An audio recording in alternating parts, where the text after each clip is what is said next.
Boa noite, amigos, queridos irmãos. Hoje nós estamos mais uma vez aqui reunidos virtualmente para estudarmos o capítulo de número 1. Eu não vim destruir a lei. E antes de iniciarmos o nosso estudo, vamos elevar o nosso pensamento a Deus, nosso Pai, e a Jesus, o nosso Mestre, pedir a eles que nos ampare, que nos ilumine, para que possamos compreender as lições deste Evangelho que ora vamos estudar. Que assim seja, graças a Deus. E o capítulo de número 1, que está em Mateus, capítulo 5, versículo 17 a 18, nos diz assim: Não penseis que eu vim destruir a lei ou os profetas. Eu não vim para destruí-los, mas para dar-lhes cumprimento. Porque em verdade vos digo que o céu e a terra não passarão até que não se cumpra tudo quanto está na lei, até o último J e o último ponto. Pois é, meus irmãos, ao lermos esta passagem de Mateus, nós paramos para fazer esta análise. Quantos milênios nós estamos vivendo para aprendermos as leis de Deus? Quantas reencarnações nós já tivemos para aprender, para vivenciar estas leis? E quando Jesus nos fala que nada passará enquanto essa lei não for cumprida, nós paramos, pensamos, será, meus irmãos, que nós estamos cumprindo essas leis? Será que essas leis de Deus estão sendo cumpridas por nós? E quando nós olhamos à nossa volta, nós ainda vemos quantos desrespeitos, quantas dificuldades no campo do preconceito, quantas paixões grosseiras, quantos abusos ainda neste mundo de Deus. E aí nós pensamos, aonde será que estava Jesus no nosso pensamento? Ou será que nós só nos lembramos do Mestre querido nos momentos de dor, de dificuldade? É para nós pensarmos. E nesse capítulo são apresentadas as 3 revelações que foram enviadas por Deus, cada uma ao seu tempo, e elas vieram trazer novos horizontes à humanidade. E a primeira delas foi Moisés, que foi um enviado por Deus. Ele foi um espírito que trouxe um grande compromisso. Foi ele que veio para receber as leis de Deus no Monte Sinai. Ele teve uma grande tarefa como médium de Deus. Ele precisou sensibilizar o povo hebreu, porque eles ainda eram um povo que acreditavam no só Deus. Então, eles ainda eram, como diz, extremamente místicos. Eles acreditavam num só Deus, mas eles ainda adoravam várias situações externas. E Moisés, então, recebe no Monte Sinai as leis de Deus que foram formuladas nos 10 mandamentos. Essa lei é uma lei variável, ela é imutável, ela jamais vai mudar, porque é uma lei que ela não foi feita só para o Egito, não foi feita só para o Egito, para a Galileia, mas uma lei de todos os povos, de todas as nações, uma lei imutável. E Moisés, como tinha um povo ainda muito indisciplinado, ele teve que formular outras leis, e todas as demais ficaram conhecidas como leis mosaicas, criadas por Moisés, que foram leis mais severas e disciplinares, porque os homens eles eram rudes, ignorantes, e eles, devido ao tempo que eles haviam passado como escravos dos egípcios. Então, para dar autoridade às suas leis, ele precisou realmente apresentar um Deus terrível, um Deus que ainda que aplaudia o olho por olho e dente por dente. Então era uma lei que foi feita apropriada aos costumes daquela época e ao caráter do povo daquela época. Era uma lei civil, uma lei transitória e uma lei variável. E a segunda revelação. Quando os homens já estavam com seus corações preparados, Deus envia para a humanidade uma segunda revelação, que foi o seu Filho unigênito, Jesus o Cristo.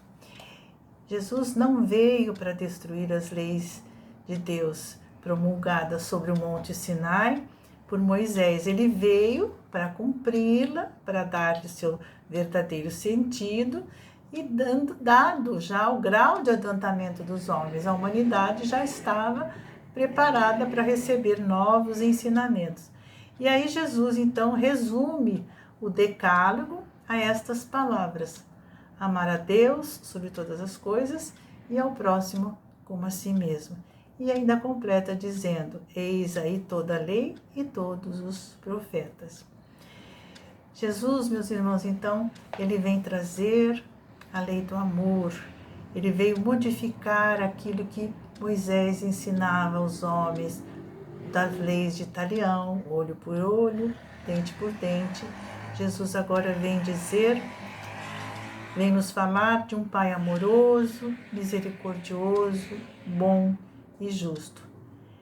Então, foi para nós, humanos, uma grande alegria receber essa segunda revelação, quando Jesus vem nos falar que esse Pai nos concede sempre novas oportunidades. Que alegria quando Jesus muda profundamente tudo aquilo que havia sido entendido na forma de abuso das práticas exteriores, as falsas interpretações. O Cristo agora ele nos traz de forma diferente, nos ensinando a amar a Deus acima de todas as coisas. Então essa é a segunda revelação.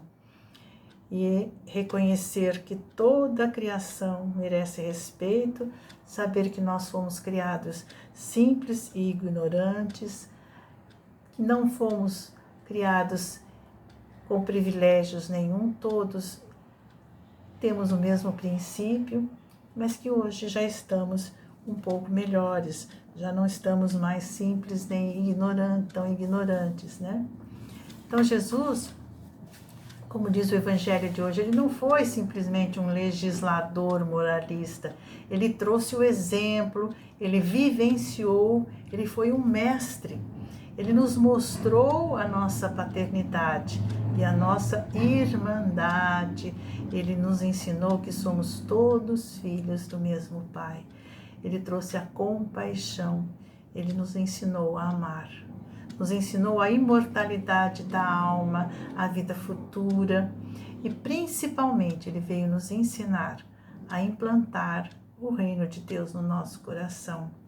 Portanto, Jesus não veio destruir aquilo que havia sido trazido por Moisés, porque Moisés também foi um enviado de Deus. Moisés veio para preparar o coração daquele povo muito antes de Jesus chegar. Moisés teve a sua importância, porém a sua autoridade como Espírito era uma autoridade diferente. A autoridade de Jesus como Espírito era uma autoridade moral, diferente da de Moisés. Nada está em desalinho com as leis de Deus. A terra permanecerá assim como Jesus disse. O céu e a terra não passarão, até que não se cumpra tudo quanto está na lei, até o último J e o último ponto. Então o tempo passa, mas a lei permanece. E aí fomos buscar lá na questão 615 do Livro dos Espíritos, que diz assim: a lei de Deus é eterna? Pergunta feita aos imortais. E eles respondem: é eterna e imutável como o próprio Deus. E a questão 621A,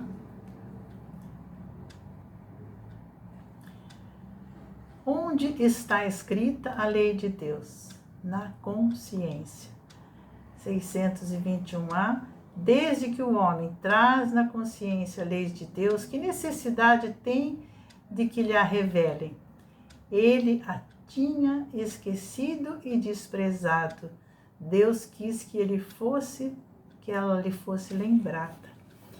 Então veja, meus irmãos, olha que misericórdia do Pai, nos fazer lembrar, porque nós sofremos quando nos afastamos das leis divinas, nós ficamos sem referência.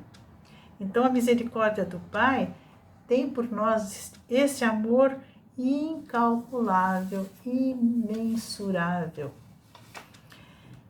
E em seguida nós vamos ver a terceira revelação trazida por Deus à humanidade, que foi o Espiritismo.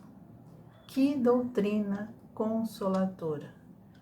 Com esse papel tão importante de nos esclarecer, de nos consolar, de nos amparar, de nos educar.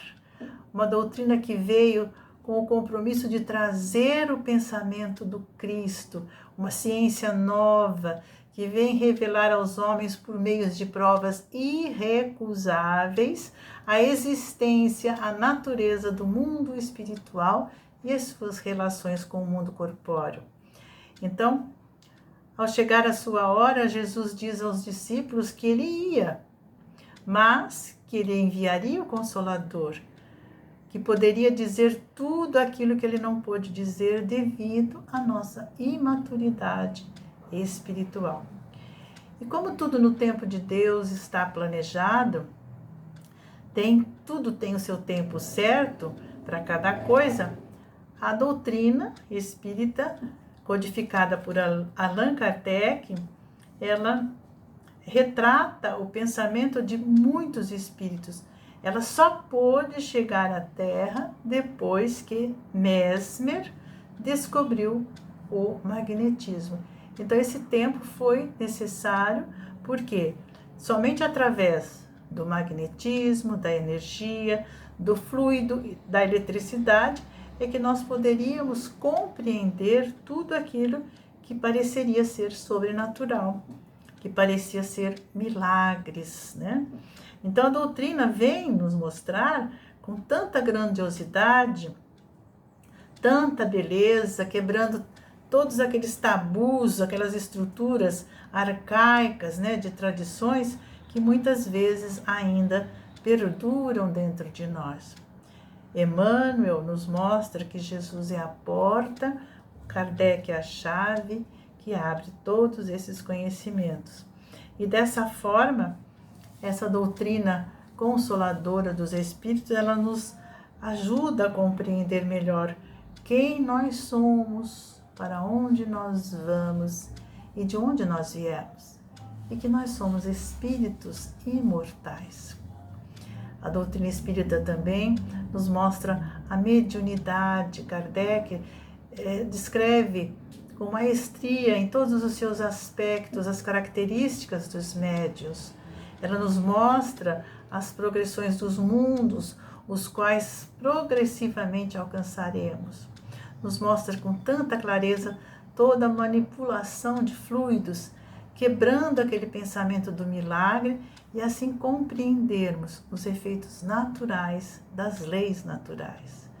Nos mostra os atributos que temos e a maneira correta para caminharmos, uma vez que Jesus ensinava que a cada um será dado segundo as suas obras.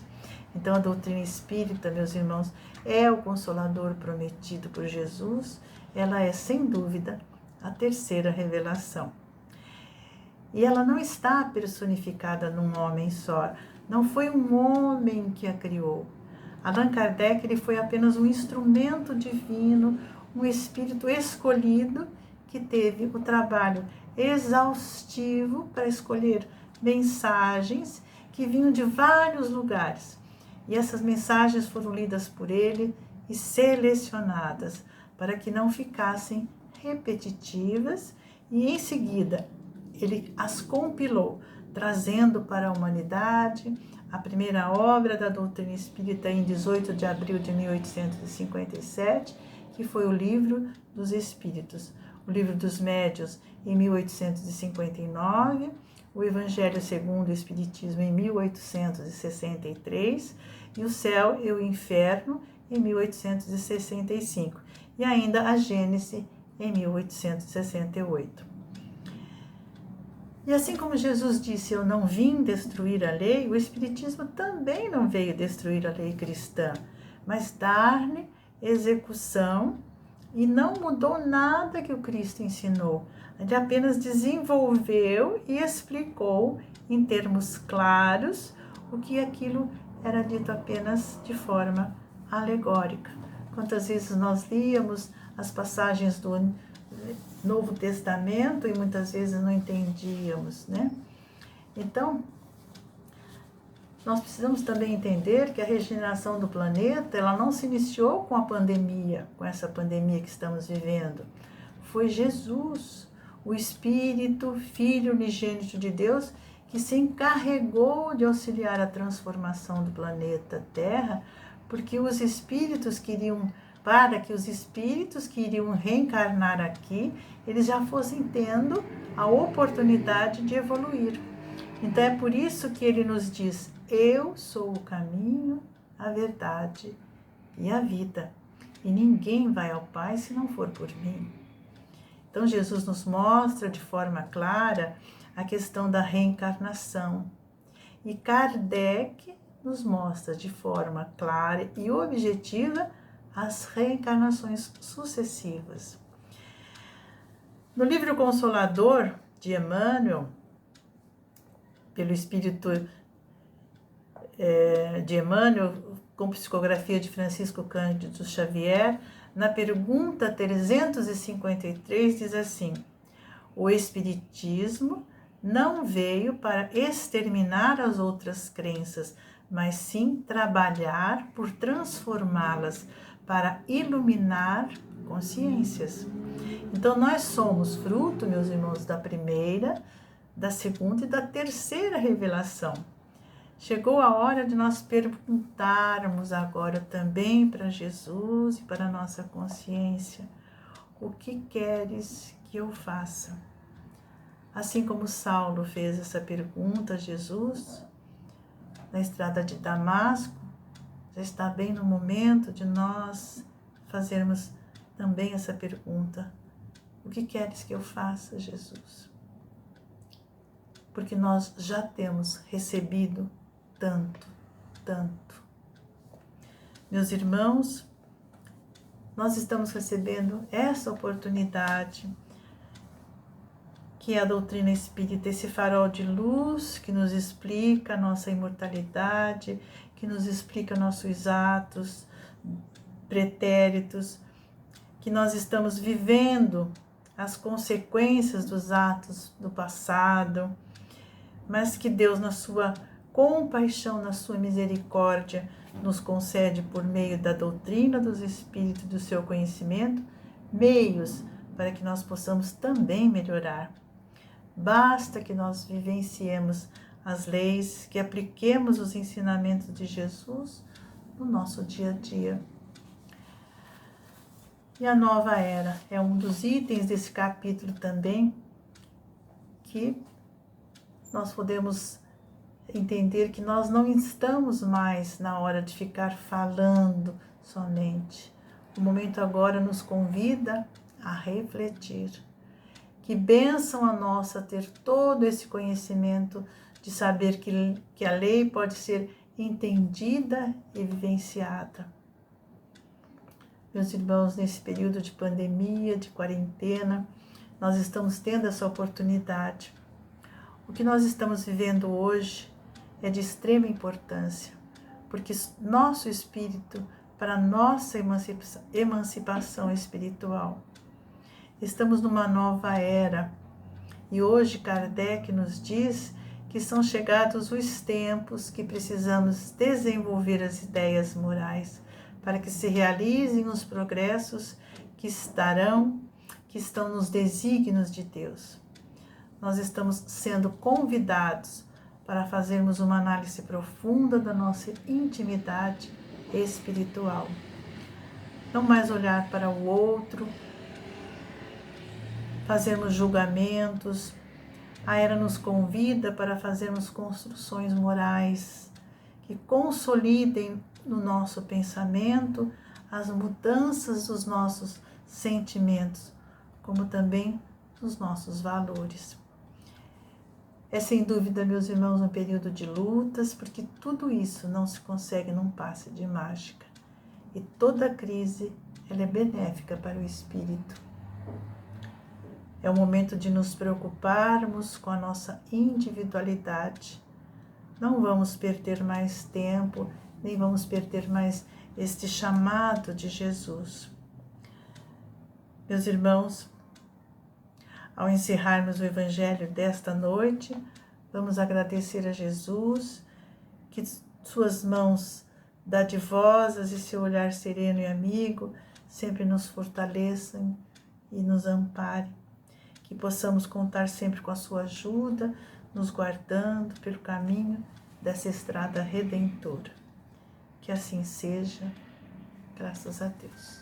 Boa noite a todos e muito obrigada.